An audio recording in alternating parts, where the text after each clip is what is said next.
Un saludo muy sincero a todos aquellos que nos están saludando. Hoy quiero aprovechar el tiempo lo máximo porque la temática es profunda. Así que, pues siéntanse todos los que están acá presentes, bienvenidos. Hoy vamos a hablar de la primera parte, como les estaba diciendo, de varios temas en conjunto que tienen todos que ver uno con los otros, los llamados últimos días, la llegada del Mashiach, el fin del mundo, la resurrección.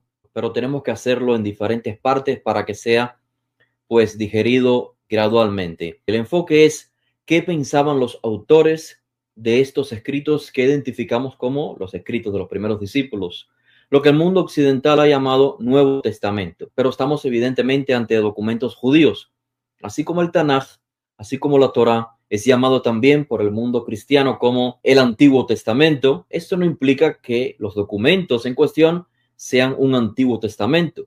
Tampoco porque el cristianismo identifique los escritos de los primeros discípulos como un Nuevo Testamento, implica que en esencia, que en realidad lo sean. Es simplemente la percepción, la idea, la visión que tiene el cristianismo sobre dichos textos. Así que con esto en perspectiva, hoy el enfoque va a ser sobre textos, no solamente mi opinión. Cuando vaya a vertir mi opinión personal, mi visión, yo lo voy a destacar. El enfoque va a ser textos. Y cuando hablamos de textos antiguos, estamos implicando lo que creían los antiguos, seguidores de Yahushua. Bien, estamos hablando de escritos judíos piadosos de aproximadamente 2000 años atrás. ¿Cuáles son las implicaciones que debemos de considerar a la hora de profundizar sobre estos temas? La venida del Mesías, los últimos días, el llamado fin del mundo, la resurrección. Bueno, que estamos dependiendo de lo que judíos piadosos de hace aproximadamente 2000 años virtieron en unos documentos. Y ellos evidentemente estaban influenciados por otros conceptos que eran muy, digamos, vívidos para aquella época de hace 2000 años. La cosmovisión judía de hace 2000 años evidentemente no es exactamente la del presente. Así que con estos lentes críticos vamos a adentrarnos en documentos antiguos. Las implicaciones, les decía, es la fecha sobre todo. Cuando hablamos de fecha, estamos implicando de que no tenemos los manuscritos originales. Saben que existen 4 narrativas. Estos escritos pasaron por un proceso de redacción y posiblemente de acotejar, como había dicho, que las ideas no se contradigan los unos con los otros. Y esto hay que tenerlo en consideración. Tampoco esto implica, quiero aclarar, que estamos ante escritos que han sido manipulados con mala intención. Eso no es lo que estoy implicando. Quiero decir que dentro del movimiento de Yahushua, dentro del proceso de redacción de un documento, existe lo que es la redacción, existe lo que es la revisión. Así que hay que considerarlo.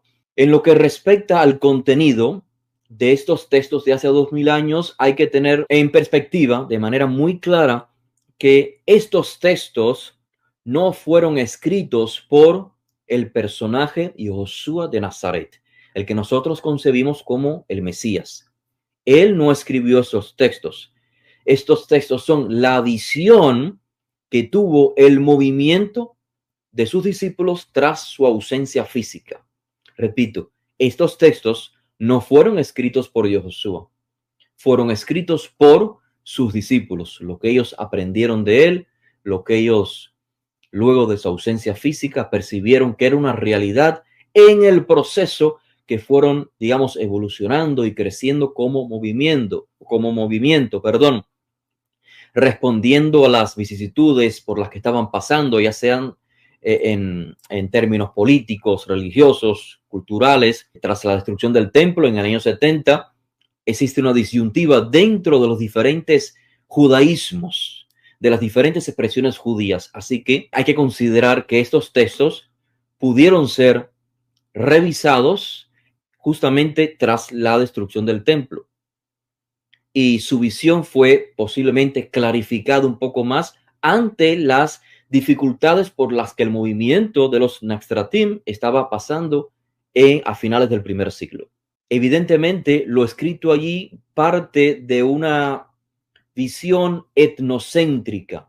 ¿Qué quiero decir con visión etnocéntrica? Bueno, que parten de lo que era importante para su mundo, es decir, para el mundo judío, no para el extranjero. O sea, claro que hay mensajes que pueden abarcar el mundo no judío, pero en esencia, casi todo el mensaje trata sobre las realidades del mundo judío. Bien, y vamos a ver las implicaciones de lo que estamos tratando. La expectativa mesiánica del judío de hace 2000 años no solamente era religiosa, sino que implicaba lo que es, como pueden ver en pantalla, la justicia. Cuando el judío pensaba en el Mesías, pensaba también en una justicia social, en el mejoramiento del mundo, en que existiera tanto justicia como equidad, que se tomara en consideración al menos válido de la sociedad, porque toda esta idea mesiánica partía del texto de la Torá, que no es nada más que un código de justicia social para el pueblo de Israel, con la expectativa de que sirviera como luz, como faro del resto de los pueblos. Así que justicia, un mundo mejor, equidad, trabajo interno, que las personas se dieran el trabajo de rectificar su carácter y que finalmente, como les decía, tuviese un impacto social. Y todo esto es un reflejo de lo que esperaba el pueblo judío hace 2000 años con el Mesías. Por lo tanto, es importante tener presente cuando se discute el asunto del Mesías, no se pretende resolver únicamente un asunto religioso, sino también social en el que todos y cada uno de nosotros somos responsables, porque Mashiach es, según la cosmovisión judía desde antaño, un líder por excelencia, sí, elegido por la divinidad, pero con el objetivo de dar su ejemplo y con la expectativa de que exista un pueblo que lo siga. Vamos entonces a comprender, a definir estos dos términos. Últimos días, fin del mundo. Son términos en español, no es lo que dicen los textos ni griegos ni hebreos. Últimos días debiese entenderse como una era de cambios significativos y vamos a colocar los ejemplos a continuación. Los últimos días, esta terminología implica una era, un periodo extendido de cambios significativos, principalmente para la etnia israelita. La frase fin del mundo significa en realidad no el fin del universo como lo conocemos o el planeta Tierra, sino que es la conclusión de esa era mencionada anteriormente, la culminación de esos últimos días. Y la manera en que iba a culminar era por medio de un juicio final, lo cual implicaba vindicación de las personas justas, de las personas buenas. Y esto se le llama la resurrección. Todo esto enfocado en la etnia israelita, con implicaciones para los pueblos no israelitas, por supuesto que sí, pero centrémonos en lo que los autores quisieron decir en su círculo más cercano, Israel. Los textos sobre los cuales vamos a estar profundizando. Textos que explícitamente informan que los discípulos de hace aproximadamente 2000 años atrás ellos creían estar viviendo en los últimos días antes del fin del mundo. Hechos capítulo 2, verso 16 al 40. Y he empleado no una traducción rebuscada, sino una traducción simple y sencilla, fácil de comprender. El contexto es, tras la muerte, ausencia física de Yoshua, la resurrección, los discípulos se reúnen, están celebrando Shavuot, Pentecostés, en Jerusalén, y esto es lo que sucede según el autor del libro de Hechos. Simón Kefá dice: esto que está sucediendo es lo anunciado por medio del profeta Joel. Sucederá en postreros días, y aquí la frase, últimos días. Sucederá en postreros días, dice el Eterno, el Soberano, derramaré mi influencia. En los cielos mostraré prodigios y en la tierra señales, sangre, fuego y columna de humo. El sol se convertirá en tinieblas y la luna en sangre. Términos que emplearía Josué de Nazaret en aquel llamado discurso en el Monte de los Olivos, horas antes de él ser martirizado, cuando habla de ese llamado fin del mundo, el fin de la era, el fin de un periodo de problemas y transiciones en el pueblo de Israel. Bien, esos eventos de sangre, la luna convertida en sangre, fuego, columna de humo, el sol se convertirá en tinieblas, etcétera, dice que tomarían lugar antes que llegue el día grande del Eterno. Entre paréntesis, lo que Joel está describiendo es para sus días, y el autor del llamado libro de Hechos está tomando esta imagen para traerla al presente de los primeros discípulos. Claro, en la historia judía no se registra un evento tras los días del profeta Joel donde esto tomó lugar. La realidad de este texto del libro de Hechos es que el autor está tomando esto como él piensa que las palabras de Joel están tomando lugar en sus días, o está tomándolo simplemente como una imagen. Ellos están viviendo en los días postreros. Los discípulos de Josué piensan que están viviendo en los últimos días, antes de que llegue el día grande del Eterno, antes de que llegue el fin de la era. El pueblo penitente le dice a Simón Kefá, ¿qué haremos?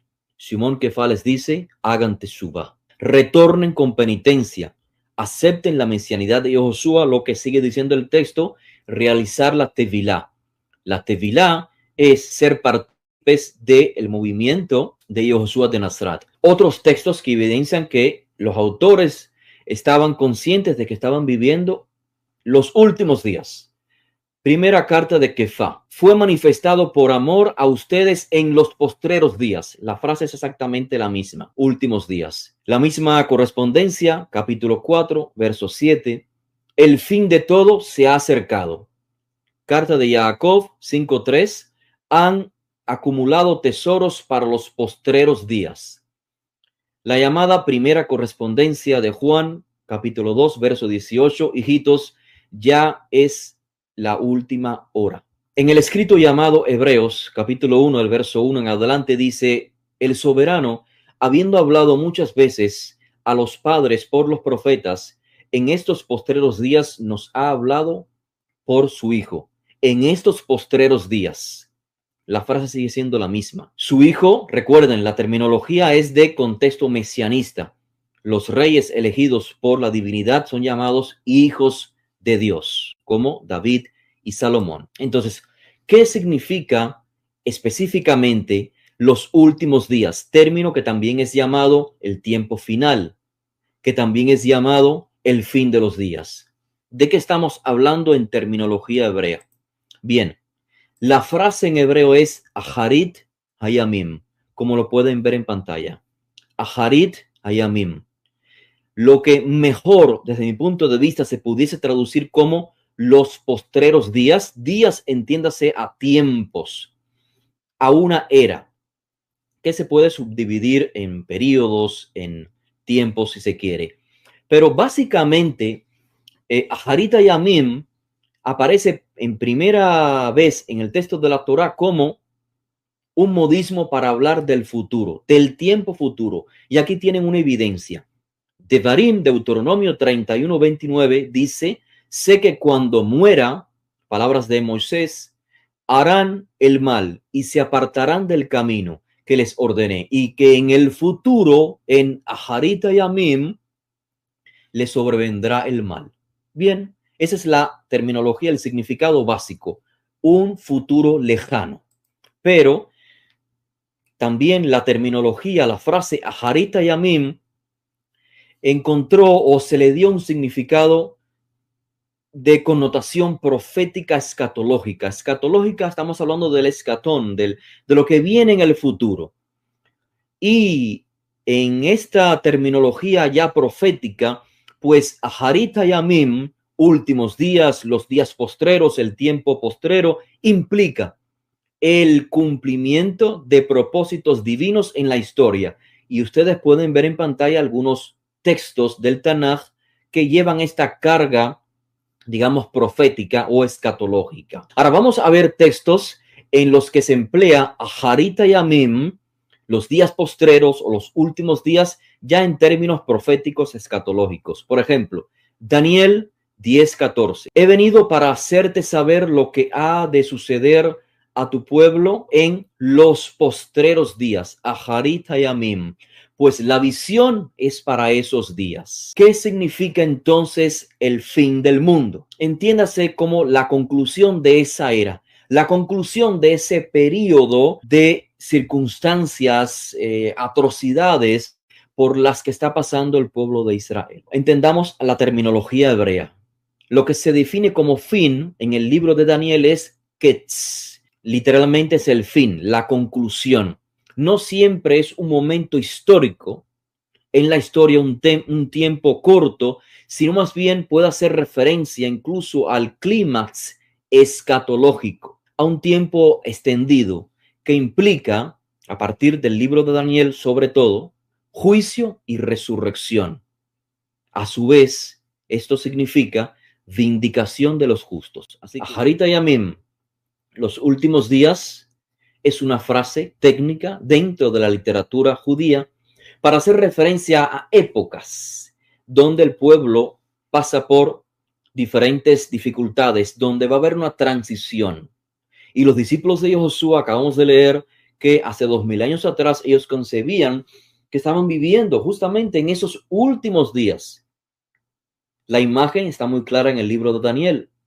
Repito, si ellos, los discípulos, concebían que literalmente Daniel escribió para el primer siglo, es un tema que trataremos en otra ocasión.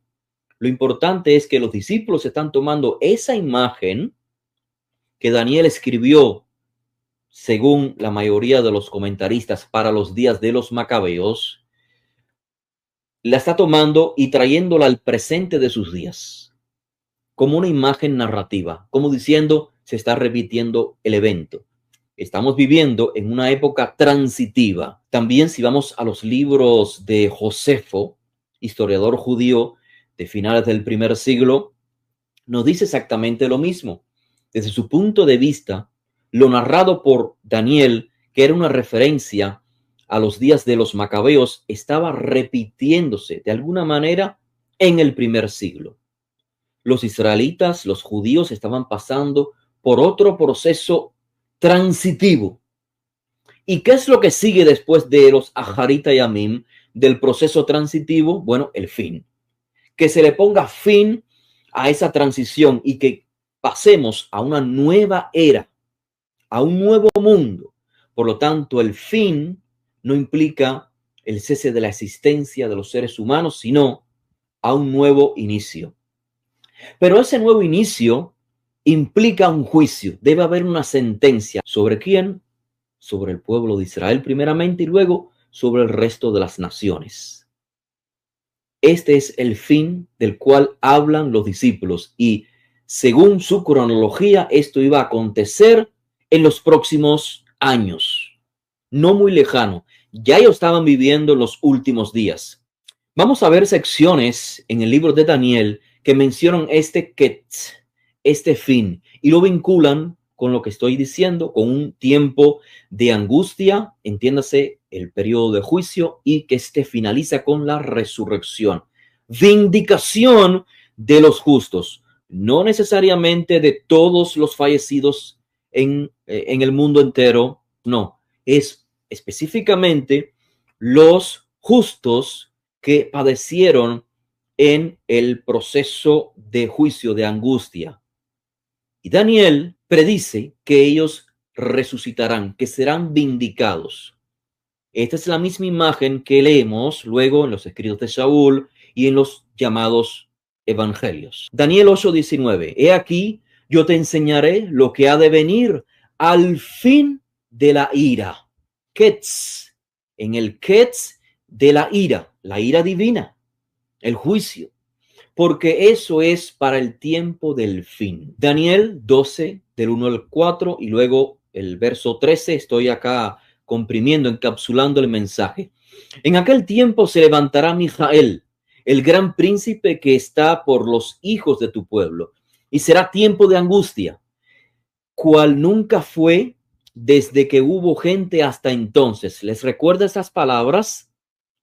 Lo que tomará lugar, según las palabras de Josué, transmiten sus discípulos, la angustia, el sufrimiento por el que pasará el pueblo judío en el primer siglo, será como uno que nunca ha pasado ni pasará en el futuro. Bueno, la imagen está muy clara en las palabras tomadas de las palabras de Daniel. Pero en aquel tiempo, sigo leyendo, será liberado tu pueblo. O sea, habrá una redención. ¿Quiénes son los que serán redimidos? Todos los que se hallen escritos en el libro. La alusión a la redención, a la resurrección, perdón, está muy clara. Sigue diciendo Daniel, el libro de Daniel. No sabemos si realmente Daniel escribió este texto o es la composición de varios autores. Como quiera que sea el caso, el enfoque de hoy es leer el texto en sí mismo. Y muchos de los que duermen en el polvo de la tierra serán despertados. Nótese que dice muchos de los que duermen en el polvo, y anteriormente leímos los que están escritos en el libro.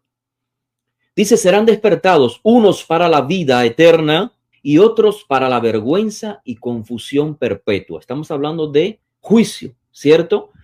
Los entendidos resplandecerán como el resplandor del firmamento.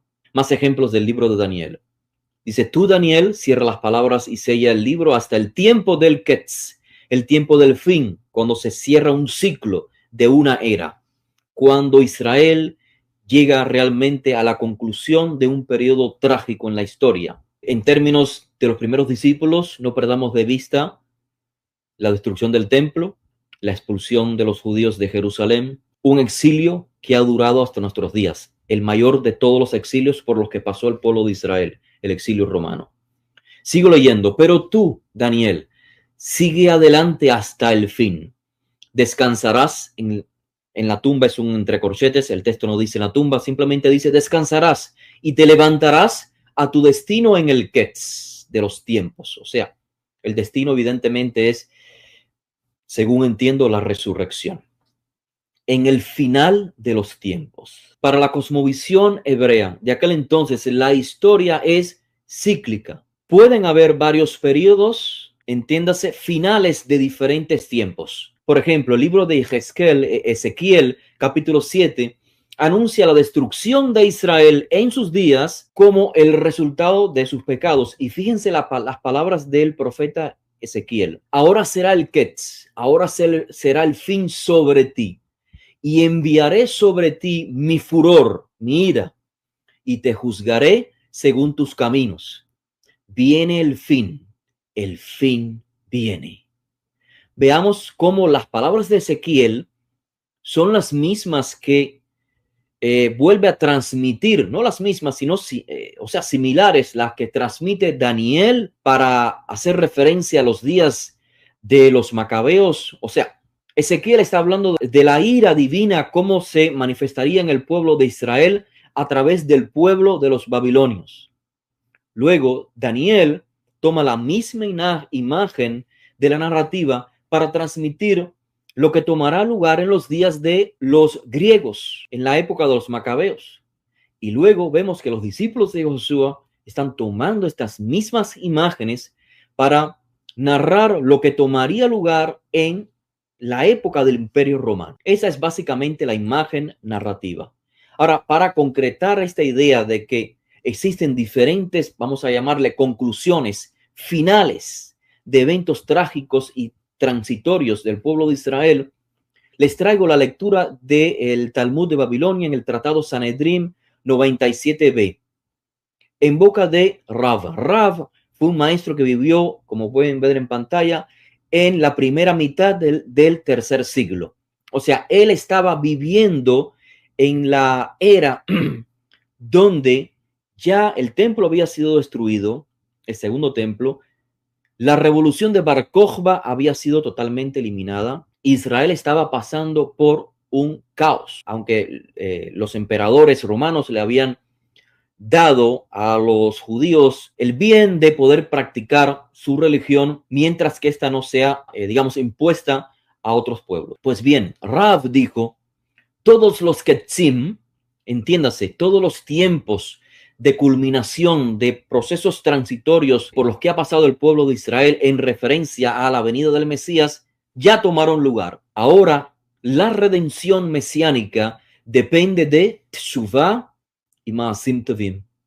del retorno genuino, de la penitencia, de volver al camino de la Torá y hacer buenas obras. O sea, de un cambio interior del pueblo de Israel. Y en el mismo tratado Sanedrim, en la página 97b, se también recopila las palabras, el dicho de Rabí Eliezer ben Hircanos, que vivió pues a finales del segundo siglo, el cual dijo: si el pueblo de Israel hace teshuvá, será redimido; si no, no será redimido. En otras palabras, todo depende de la teshuvá. Y esto evidentemente nos trae a la memoria lo que había dicho Simón Kefá al pueblo de Israel en Jerusalén, en Shavuot, en Pentecostés, cuando preguntaron qué debemos hacer. Simón Kefá dijo: hagan teshuvá. Todo depende de esto. Ya el Mashiach se ha manifestado, ha dado su ejemplo, ha muerto. ¿Qué hay que hacer? Teshuvá. Pero por supuesto, Simón Kefá, representando el movimiento mesianista, implica la tevilá, el baño ritual conocido ya por el pueblo de Israel, que, según las palabras del profeta Ezequiel, sería parte inicial para comenzar el proceso de la redención. Hay, según las palabras de Simón Kefá, reconocer que Yehoshua es el Mashiach. Y ese mensaje originalmente lo había enseñado Yohanan. Así que hacer la tevilá, sumergirse en agua, era reconocer que las palabras de Yohanan eran verdaderas. Y en segundo lugar, reconocer la mesianidad de Yehoshua. Y esto traería como consecuencia la redención del pueblo de Israel. En resumen, hasta aquí, los últimos días, esta frase idiomática judía, tal como la hemos visto presentada en los escritos de los primeros discípulos, significa que no existía la menor duda por parte, al menos, de los autores de los textos que hemos leído. No existe duda de que ellos estaban seguros de estar viviendo en estos últimos días, es decir, en una era de cambios significativos para el pueblo de Israel, así como fueron cambios significativos en los días de el mundo del imperio helénico, así como también fue una época, una era transitoria en los días de el exilio por parte de los babilonios. La pregunta que quizás todos podemos hacernos hasta aquí es la siguiente. Entonces, si ya los discípulos están concibiendo que están viviendo ellos en los últimos días, en una era de cambios significativos, ¿cuándo sería el fin? ¿Cuándo sería el fin de esos cambios significativos? ¿Cuándo sería la conclusión de esa era? Por medio de un juicio que implicaría la vindicación de los justos, la resurrección. Vamos a leer textos que implican que los discípulos de Yehoshua estaban esperando que esos días, que ese fin de esa era tomara lugar no mucho después de la ausencia física de Yehoshua. Leamos Mateo 24, a partir del verso 3 en adelante. Acá encapsulo las partes más importantes. Los discípulos le preguntaron a Yehoshua en el llamado discurso del Monte de los Olivos: dinos, ¿cuándo sucederá esto? ¿Y cuál será la señal de tu venida y de la consumación de esta era y el fin del mundo? Y Josué había dicho a sus discípulos que el templo iba a ser destruido, que no quedaría piedra sobre piedra. Seguido a ello, se elaboran estas preguntas según el autor del libro de Mateo. ¿Cuál será la señal de tu venida y la consumación de la era? En otras palabras, los discípulos veían lo que Josué estaba enseñando respecto a la destrucción del templo como parte de su venida y como parte del fin de la era. Entonces, dice Josué, aparecerá en el cielo la señal del Hijo del Hombre. Esa es la señal de la venida del Mesías y de la consumación de la era. Entonces todas las tribus de la tierra harán duelo y verán al Hijo del Hombre que viene sobre las nubes del cielo con poder y gran gloria. De cierto les digo que no pasará esta generación hasta que todo esto suceda. Josué, según el autor de Mateo, les había garantizado a sus discípulos que en esa generación iba a tomar lugar la venida del Mesías y lo que es lo mismo, el fin del mundo, entiéndase la consumación de la era, la destrucción del templo. Otros textos, Mateo 10:23, no terminarán de recorrer las ciudades de Israel antes que venga el Hijo del Hombre. Mateo 16:28, hay algunos de los que están aquí que no probarán la muerte hasta que vean al Hijo del Hombre venir en su reino. Hay algunos que dicen, bueno, eso tomó lugar en los próximos versículos de Mateo 16, cuando los discípulos vieron esta visión de Josué y vieron que en la visión a Elías y a Moisés anunciando la muerte cercana de Josué. La realidad es que no vieron a Josué en su reino.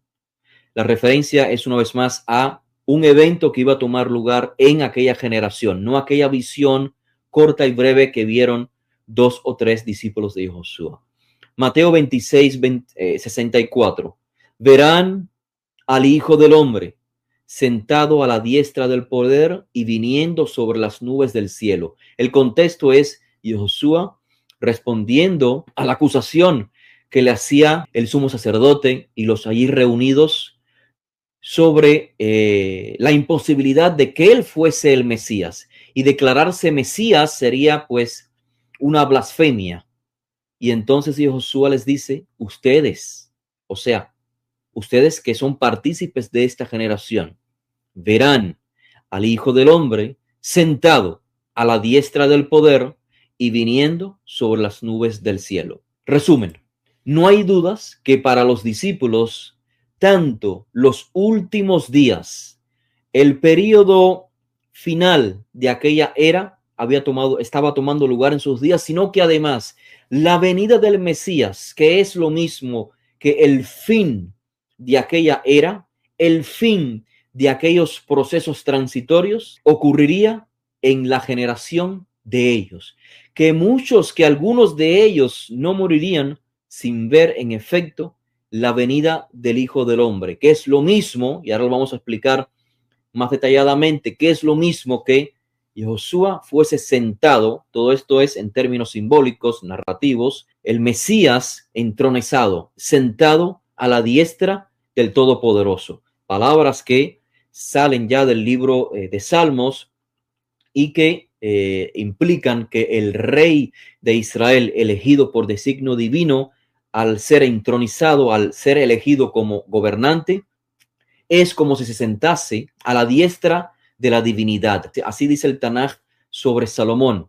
Salomón, cuando comenzó a gobernar, dice el Tanaj, Salomón se sentó sobre el trono del reino de Dios sobre Israel. El reino de Dios se manifiesta a través del reino de Israel, y es por esto que el reino de Israel a veces es sinónimo de reino de Dios, reino teocrático. Vamos a ver ahora qué significa la venida del Mesías, lo que es igual a la llegada del Mesías. Venida y llegada es exactamente lo mismo. Su primer significado vamos a verlo de forma literal, basándonos en lo que está registrado en el libro llamado Mateo. Por ejemplo, Mateo 5:17, no piensen que he venido para abolir la Torá. No piensen que he aparecido en escena para abolir la Torá. O sea, el texto no está diciendo que Josué bajó del cielo, ni que se trasladó de un lugar a otro, ni mucho menos. Simplemente que se ha hecho público. Mateo 10:37. No piensen que he venido para traer paz. Entiéndase, no piensen que he aparecido en escena para traer paz. Mateo 11:19. Vino Johanán sin comer ni beber. Vino el Hijo del Hombre que come y bebe. ¿Cómo debemos entender esto? Que Josué bajó del cielo, entonces Johanán también bajó del cielo, ¿cierto? Por supuesto que no. Esas son concepciones anacrónicas sobre el texto. Lo que simplemente se dice en hebreo, y de hecho creo que en español también se puede sobreentender que venir o llegar es aparecer en escena, hacerse público. Johanán se ha aparecido en escena sin comer ni beber. El Hijo del Hombre se ha hecho manifiesto públicamente comiendo y bebiendo. Simplemente ese es el significado literal. La pregunta es, si el Hijo del Hombre ya vino, ¿por qué más adelante, en el capítulo, por ejemplo, 24, a finales del libro de Mateo, los discípulos preguntan, ¿cuál será la señal de tu venida? ¿Acaso Yehoshua no había venido? Sí, claramente dice en Mateo 11:19 que vino el Hijo del Hombre. Yehoshua dice, yo vine, pero no para abolir la Torá. Yo vine, pero no para traer paz. Entonces, si Yehoshua ya vino, ¿qué significado tiene que los discípulos le pregunten cuál será la señal de tu venida? Y aquí vamos a comprender que la venida o la llegada del Mesías tiene un segundo significado y es de contexto simbólico, escatológico, y es el juicio, el fin. Se esperaba que el Mesías se manifieste de alguna manera en el contexto escatológico, digamos, en el fin de la era del Israel del primer siglo. Entonces, el significado simbólico de la venida del Mesías o la llegada debe entenderse entonces como la llegada al anciano de días. Este es Dios, el ser soberano, Hashem Itbaraj, que le entrega poder, autoridad y capacidad de juzgar al Mesías. Vamos a leer esta imagen del libro de Daniel, capítulo 7, verso 13 al 14. Miraba yo en las visiones nocturnas y he aquí, con las nubes del cielo vino uno como un hijo de hombre. Vino hasta el anciano de días y fue presentado ante él. Le fue dado autoridad, gloria y reino. Gente, naciones y lenguas le sirvieran. Su dominio es un dominio eterno o sin fin, que nunca pasará, y su reino uno que no será destruido. Por cuestión de brevedad, no le traigo toda la cita. Queden ustedes leer Daniel capítulo 7, de hecho todo Daniel, pero al menos Daniel capítulo 7 de manera completa y comprenderán que todo esto tiene relación con juicio, no solamente es autoridad y que reinos y que gente reconozca quién es esta autoridad, sino que también se le da la capacidad de juzgar. Creo que hace sentido las palabras de Daniel en términos proféticos, como los discípulos de Josué la vertieron sobre el maestro. Si comprendemos cómo la historia se fue desarrollando con el transcurso de los eventos históricos, cómo los romanos son los que ponen a muerte, le dan muerte a Josué de Nazaret. Sin embargo, termina Roma literalmente idolatrando a ese judío. Creo que las palabras de Daniel le dan un sentido lógico a la historia, tal como se ha desarrollado en nuestros días. Pero ese es un asunto para otro día. Vamos a continuar entonces. Esta es la imagen, estos son los textos sobre los cuales, o sea, la imagen de Daniel es sobre la cual los autores de los llamados Mateo, Marcos, Lucas, bueno, las epístolas y todos estos textos elaboran su visión sobre los acontecimientos mesiánicos alrededor de Josué de Nazaret. Vamos a ver otros textos. Mateo 11:13. Johanán, estando encarcelado, escuchó de las obras de Josué y envió a preguntarle, ¿eres tú el que ha de venir? O sea, el que ha de llegar, también puede leerse, o esperamos que sea otro. La pregunta es, ¿qué sentido tendría venir o llegar si Josué ya había venido, como leímos en Mateo 11:19? O sea, ya Josué había aparecido en escena. La respuesta es, el autor no se refiere con el término venida, a aparecer en escena, sino a llegar en juicio. Johanán estaba preguntando, ¿cuándo te manifestarás en juicio? ¿Recuerdan las palabras de Johanán a inicios del capítulo 3 de Mateo? Johanán había identificado a Josué como el que trae un juicio divino, haciendo eco de las palabras de Daniel, capítulo 7. Lo que pasó en los días de Daniel o lo que pasó en la época helénica se está repitiendo en el Imperio Romano, en el gobierno romano sobre Judea. Como quiera que sea, lo que Johanán está diciendo es que el Mesías se va a manifestar en juicio. Leamos lo que dice Mateo 3, del 7 al 17. Otro mucho más severo que yo los introducirá en el fuego. Ya el hacha está puesta a la raíz de los árboles. Por lo tanto, todo árbol que no da buen fruto es cortado y echado en el fuego. La paja la quemará en un fuego que no se apaga. Y Josué, por su parte, tras la pregunta que Johanán le mandó hacer, Josué públicamente hace una respuesta y identifica a Yohanan no como una persona que estaba equivocada al identificar a Yehoshua como el Mesías que trae juicio. Y esto lo vemos claramente en Mateo 11:10, que siguen las palabras cuando los discípulos de Yohanan preguntan a Yehoshua. Dice Yehoshua: he aquí que Yohanan es aquel mensajero que preparará el camino. O sea, las referencias a Malaquías capítulo 2 y 3, que dice así: pero ¿quién podrá soportar el día de su venida? Eso es lo que dice el profeta Malaquías, en referencia a aquel que trae juicio. ¿Y quién podrá resistir cuando aparezca? Porque él es como fuego de fundidor. Estas son las imágenes. Repito una vez más el texto en pantalla. Fíjense, lo que decía Yohanan respecto a Yehoshua, Yehoshua lo confirma al decir: Yohanan es ese mensajero en las palabras del profeta Malaquías. Así que Yehoshua entonces confirma la expectativa de Yohanan sobre el juicio, lo que sigue diciendo Yehoshua, y lo registra el autor de Mateo en el capítulo 11, verso 20 al 24. Ay de ti, Betsaida, ay de ti, Cafarnaum, será más leve el día del juicio para Sodoma que para ti. Resumen hasta aquí. La llegada del Hijo del Hombre, que es lo mismo, con las nubes, es una figura literaria escatológica. Es una imagen de exaltación, de autoridad y de juicio. Todo esto lo implica. Todas esas son las imágenes reflejadas en el libro de Daniel. Por cuestión de tiempo y espacio, no he colocado todas las citas, pero estoy diciéndoles que si leen el capítulo 7 de Daniel, verán claramente que lo que están haciendo los autores de estas 4 narrativas sobre la vida y enseñanza de Josué es tomar las imágenes ya conocidas por el pueblo judío que esperaba la escatología, para crear entonces un escenario, una figura literaria clara y concisa, para que puedan ver en Josué una repetición de los eventos que habían tomado lugar en los días de los macabeos.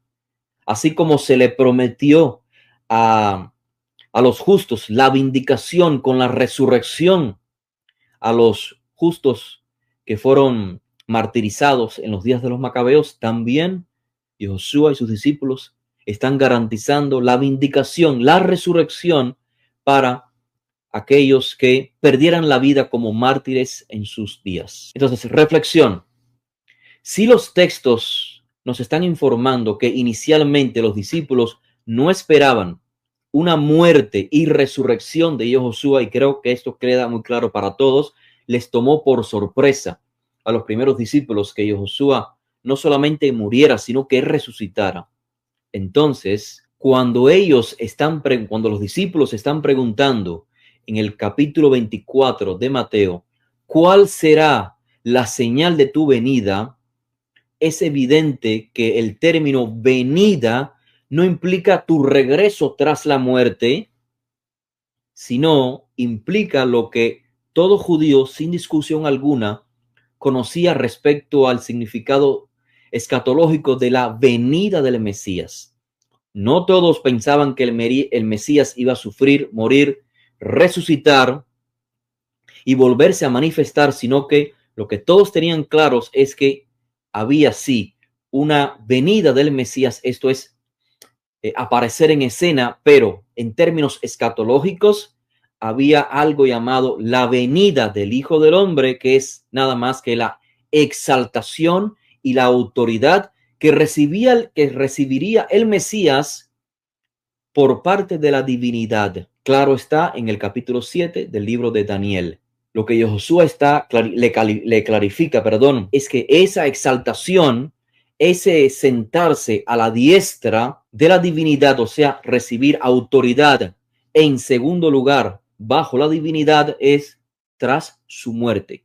Que su entronamiento, su coronación, no es sino a través de la muerte. Continuemos con el resumen y comprendamos entonces que el vocablo venir o llegar, que repito, es lo mismo, no siempre significa aparecer en escena o aparecer en el futuro. Es una expresión idiomática cuyo significado depende del contexto.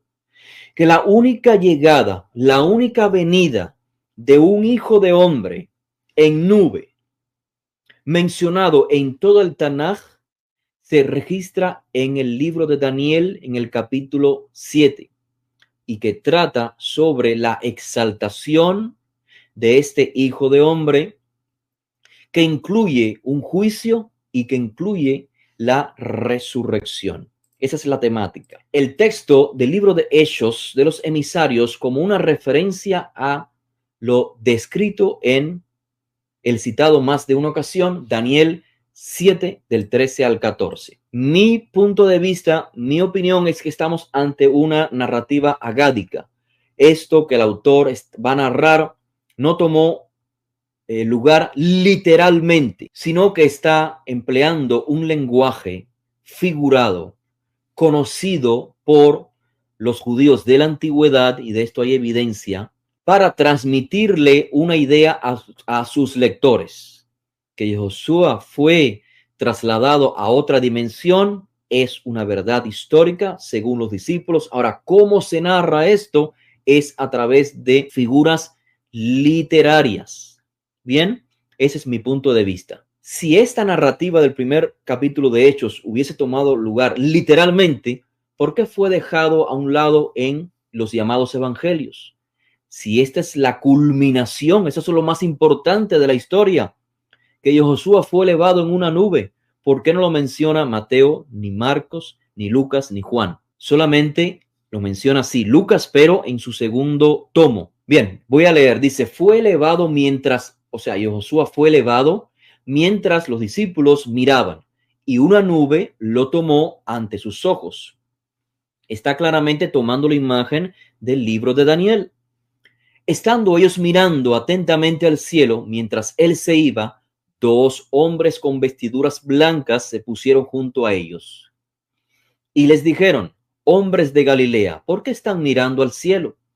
Este Josué, que ha sido elevado de entre ustedes al cielo, así vendrá.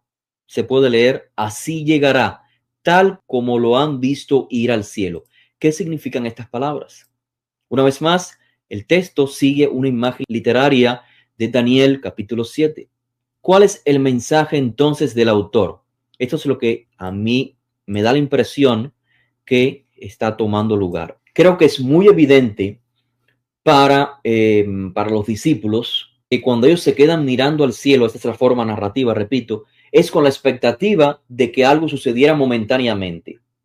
Si alguien se queda mirando, alguien fue elevado, ¿por qué quedarse mirando? O sea, creo que es la expectativa, creo que es la imagen que dibuja el autor. Está con la expectativa de que suceda algo momentáneamente. Si el mensaje de estos hombres con vestiduras blancas, que es la manera de identificar mensajeros divinos, mensajeros del más allá, mensajeros de la divinidad, si el mensaje de ellos fuera asegurarles que Josué volverá del cielo, literalmente, no tendría sentido la pregunta, ¿por qué están mirando al cielo? O sea, si volverá del cielo, lo más lógico creo que es que la persona se quede mirando al cielo, se quede esperando su regreso. Pero si el mensaje es asegurarles a los discípulos que Josué, tras ser elevado y desaparecer de su vista, es que llegará a su destino, tal como lo han visto irse al cielo, o sea, en una nube, entonces creo que tiene sentido narrativo, tanágico, la pregunta que le hacen ellos a los discípulos en esta ilustración narrativa. ¿Por qué están mirando al cielo? O sea, porque la pregunta ya no es una corrección, o sea, ya no es decirles, dejen de mirar al cielo porque Él no va a bajar ahora, Él bajará en un futuro. Ese tal parece que no es el mensaje lógico, sino que más bien viene a ser una confirmación. Tal como lo han visto irse en una nube, así llegará a su destino. De la misma manera, voy a colocar otra vez el texto para que lo vayan viendo de manera más cerca. Si tomamos en consideración la imagen que el autor está empleando, es que así llegará en la nube al anciano de días. O sea, que se está cumpliendo una imagen ya relatada en el Tanaj. A ver, incluso si se quiere decir que literalmente volverá, tenemos que comprender ese volverá no en su persona, sino que volverá en juicio. Y así sigue la imagen del Tanaj. O sea, básicamente, esta ida o llegada del Mesías en boca de estos dos hombres de vestiduras blancas, transmitiendo un mensaje a los discípulos, no es una venida a la tierra, sino una llegada al anciano de días. La visión que los discípulos no completaron es la que los mensajeros divinos les están aclarando, porque son mensajeros del cielo según la narrativa. Y no quiero que se aventure nadie de lo que me está escuchando a decir, pues entonces Abdiel no cree en una posibilidad de una futura manifestación de Yahushua como persona en nuestro mundo.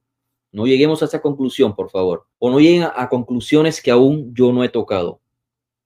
Vamos a esperar que llegue ese momento. Ahora, vamos a dar conclusión a esta primera parte. La expresión los últimos días significa una era de cambios significativos que ha tomado lugar en el pueblo de Israel en diferentes épocas, en diferentes tiempos. La frase el fin o el fin del mundo es la conclusión de esa era transitoria. Y ese final, esa conclusión, llega por medio de un juicio, o sea, se juzga lo que los vivientes y los que fallecieron en aquella época hicieron o dejaron de hacer. Así que hay un juicio final y viene la vindicación de los justos con la resurrección, o lo que se llama también figurativamente el castigo eterno para los malvados. Entonces, la llegada, la venida significa, en la terminología de los discípulos de Yahushua, el entronamiento basado en la imagen de Daniel, del libro de Daniel capítulo 7.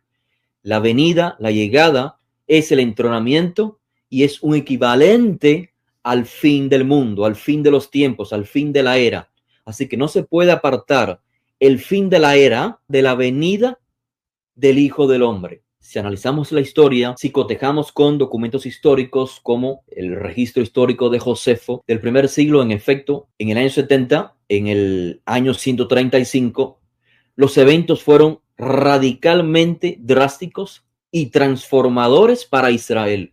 Hubo un cambio para el mundo judío.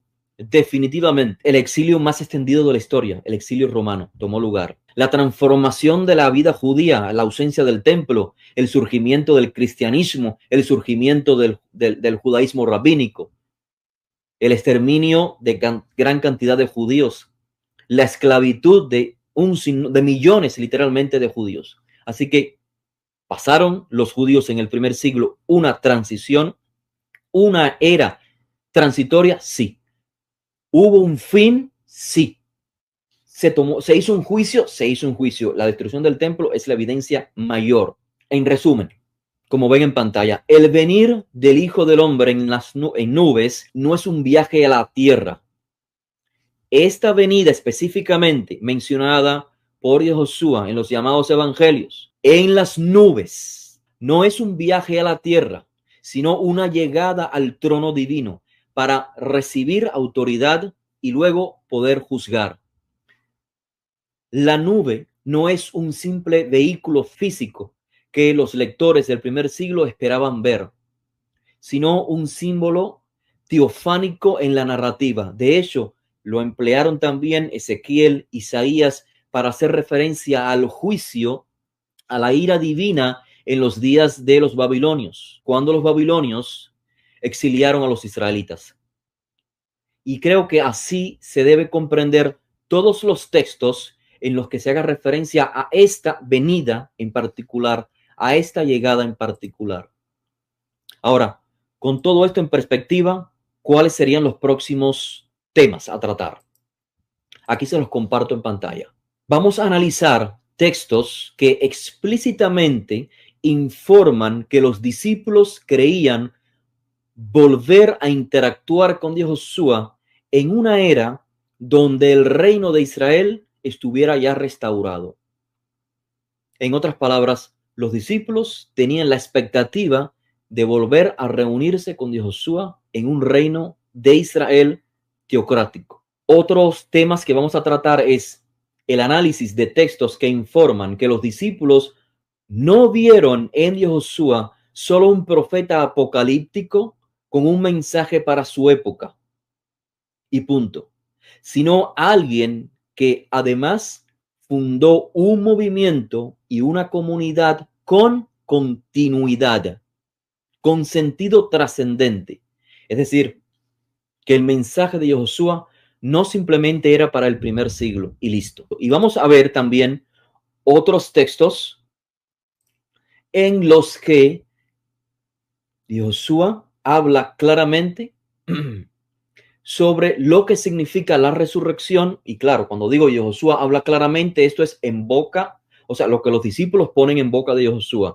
Porque como dijimos inicialmente, los textos que tenemos para estudiar y aprender de lo que dijo Josué es eso, lo que dijo Josué y transmitieron los discípulos en los textos que hoy tenemos. Bien, así que esos son los próximos temas a tratar. Saben ustedes que existe dentro del mundo cristiano una corriente llamada preterismo. Hay dos corrientes dentro del preterismo. Una que plantea que ya todo se cumplió. Y está otra vertiente en la que dicen, bueno, sí, se cumplió un tanto de cosas en la destrucción del templo, en la expulsión de los judíos de Jerusalén, pero aún falta otra, la segunda venida aún no ha tomado lugar. Yo les quiero decir lo siguiente, lo que yo estoy diciendo no está basado en el preterismo. Exponen ideas muy similares, pero no son las mismas que yo estoy planteando. Así que quisiera que se haga la debida distinción. Esto no es preterismo, esencialmente porque el preterismo propone la idea de la teología del reemplazo. Y evidentemente eso está en contra de las palabras, de las enseñanzas de Josué, según la transmitieron sus primeros discípulos. Todo ese movimiento se desmorona al citar, por ejemplo, el libro de Hechos, cuando el autor dice, los discípulos preguntaron, ¿en este tiempo restaurarás el reino a Israel? O sea, la expectativa de los discípulos era tal como la de Josué, la restauración del reino de Israel. Y Josué no aprovechó esa oportunidad antes de despedirse físicamente y les dijo, pero ustedes siguen pensando que el reino es físico. No, el reino totalmente es espiritual. No. Y Josué dijo, no les corresponde a ustedes saber los tiempos en que el Padre, el dueño de la existencia, tiene previsto.